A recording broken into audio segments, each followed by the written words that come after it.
Pour le défi 1, on veut être capable de déplacer le cube de haut en bas à l'aide des flèches. On veut que le cube puisse se déplacer en faisant des bonds. Plutôt que de se déplacer de façon continue, on veut pouvoir faire des bonds comme ceci. On ouvre notre code Simple Control.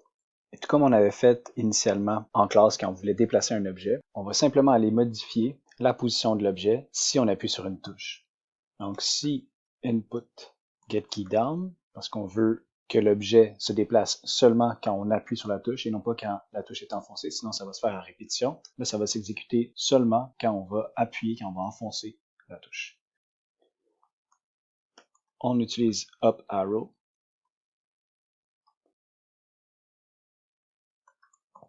Avec la même fonction translate. On utilise le vecteur 3 qui pointe vers le haut, donc up, et c'est tout. On fait la même chose pour la flèche du bas. J'enregistre. Maintenant, on peut continuer à déplacer notre cube comme on pouvait le faire au départ, et je peux bouger mon cube de haut en bas. Vous avez probablement remarqué que quand j'appuie sur la flèche du bas ou la flèche du haut, l'objet va aussi glisser. Parce que la flèche du bas et la flèche du haut sont considérées comme des touches qui peuvent modifier la valeur de l'axe. Parce que quand j'appuie sur la touche du haut et la touche de flèche du bas, on vient modifier la valeur de getAxis. Axe vertical va changer sa valeur et on va pouvoir faire une transformation.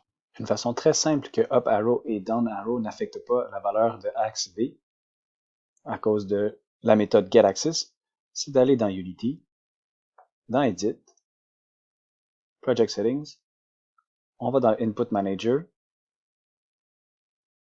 l'axe vertical et on vient effacer down et up.